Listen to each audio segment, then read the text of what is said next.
میری زندگی کا مقصد تیرے دین کی سرفرازی، میں اسی لیے مسلمان، میں اسی لیے نمازی، میری زندگی کا مقصد تیرے دین کی سرفرازی۔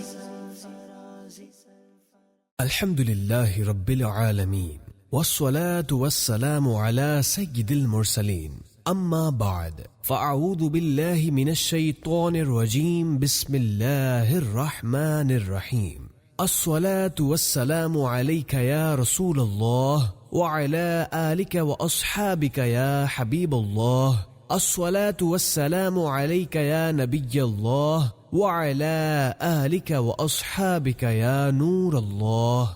پیارے اسلامی بھائیوں اور مدنی چینل کے ناظرین، پروگرام ہے اسلامی زندگی، اور آج ہم اس پروگرام میں ایسا واقعہ بیان کریں گے جس سے معلوم ہوگا کہ نیکی کبھی ضائع نہیں جاتی۔ آخر تک اس پروگرام میں شریک رہیے۔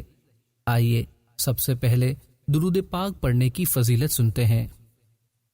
القول البدی میں ہے، درود پاک پڑھنے والے کا دل زنگ سے پاک ہو جاتا ہے۔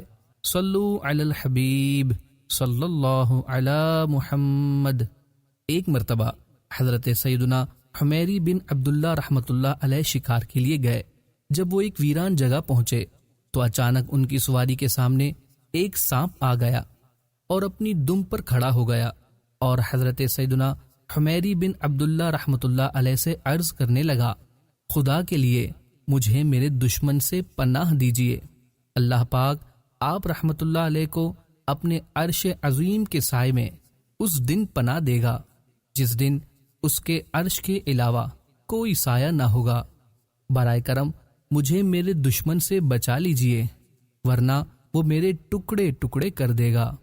حضرت سیدنا حمیری بن عبداللہ رحمۃ اللہ علیہ نے فرمایا، میں تجھے کہاں چھپاؤں؟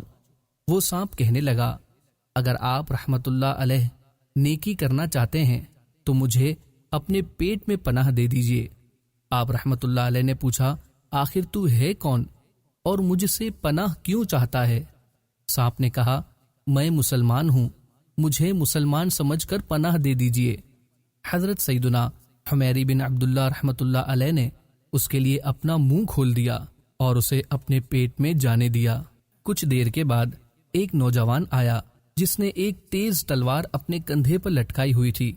اس نے آتے ہی کہا، اے شیخ، کیا تم نے ایک سانپ دیکھا ہے؟ مجھے گمان ہے کہ شاید تم نے اسے اپنی چادر میں چھپا رکھا ہے۔ حضرت سیدنا حمیری رحمۃ اللہ علیہ نے کہا، میں نے کسی سانپ کو نہیں دیکھا۔ نوجوان یہ بات سن کر وہاں سے چلا گیا۔ اس نوجوان کے جاتے ہی سانپ نے اپنا منہ نکالا اور پوچھا، کیا میرا دشمن جا چکا؟ آپ رحمت اللہ علیہ نے فرمایا، ہاں وہ جا چکا، اب تو بھی میرے جسم سے باہر آ جا تاکہ مجھے تکلیف نہ ہو۔ تو وہ مکار سانپ کہنے لگا، اب تو میں تیرے جسم سے باہر نہیں آؤں گا، اب تیرے لیے دو راستے ہیں، یا تو میں تجھے زہر سے ہلاک کر دوں گا یا تیرے دل میں سوراخ کر دوں گا۔ آپ رحمت اللہ علیہ نے اس سے کہا، تو مجھے کس دشمنی کی وجہ سے سزا دینا چاہتا ہے؟ سانپ نے کہا، تو بہت احمق ہے کہ تو نے مجھے نیکی کے لیے منتخب کیا۔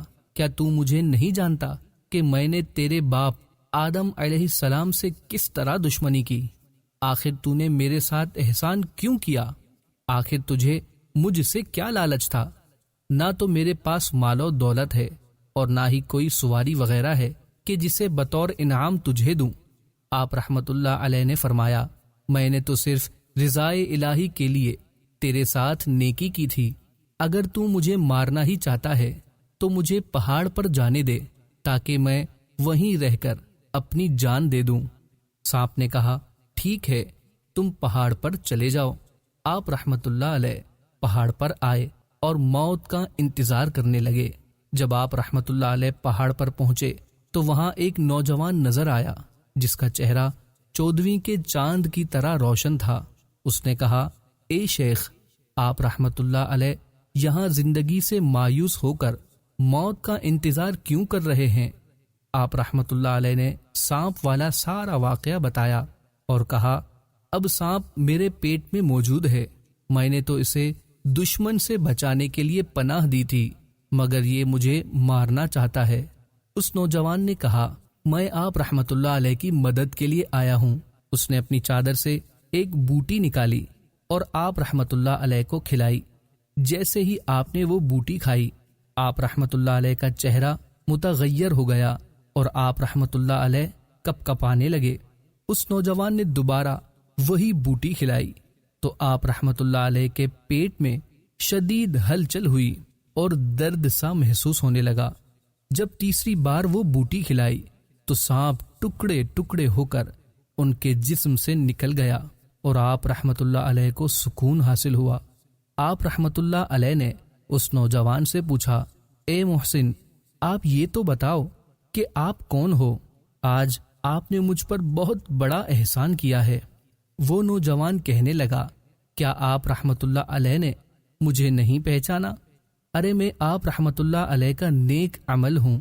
جب سانپ نے آپ رحمت اللہ علیہ کو دھوکہ دیا اور آپ رحمت اللہ علیہ کی جان کے در پہ ہو گیا تو تمام ملائکہ نے اللہ پاک کی بارگاہ میں عرض کی، یا اللہ پاک اس کو سانپ کے شر سے محفوظ رکھ۔ اللہ پاک نے مجھے حکم فرمایا، اے فلاں بندے کے نیک عمل، تو جا کر میرے بندے کی مدد کر اور اس سے کہہ کہ تو نے محض ہماری رضا کی خاطر نیکی کی۔ جا، تیری اس نیکی کے بدلے ہم نے تجھے احسان کرنے والوں میں شامل کر لیا، اور ہم تیرا انجام بھی محسنین کے ساتھ فرمائیں گے، اور ہم تیرے دشمنوں سے تیری حفاظت کریں گے۔ پیارے اسلامی بھائیوں، اس حکایت سے معلوم ہوا کہ اگر انسان محض رضائے الہی کے لیے نیکی کرے تو اللہ پاک اس کی مدد فرماتا ہے۔ آخرت میں تو اس کا اجر ملے گا ہی، دنیا میں بھی بعض اوقات اس کے فوائد ظاہر ہوتے ہیں۔ یہ بھی معلوم ہوا کہ شیطان انسان کا کھلا دشمن ہے۔ وہ ہر صورت میں آ کر ہر طرح کی جھوٹی قسمیں کھا کر انسان کو ورغلاتا ہے۔ لہذا سمجھدار وہی ہے جو اپنے دشمن کی جانب سے ہر وقت چوکنا رہے اور اس کے ہر وار کو ناکام بنا دے۔ آج کے پروگرام کا وقت اختتام کی طرف بڑھ رہا ہے۔ اگلے ہفتے ایک نئے موضوع کے ساتھ پھر حاضر ہوں گے۔ تب تک کے لیے ہمیں اجازت دیجیے۔ مدنی چینل دیکھتے رہیے۔ صلو علی الحبیب صلی اللہ علی محمد۔ میری زندگی کا مقصد تیرے دین کی سرفرازی، میں اسی لیے مسلمان، میں اسی لیے نمازی۔ میری زندگی کا مقصد تیرے دین کی سرفرازی۔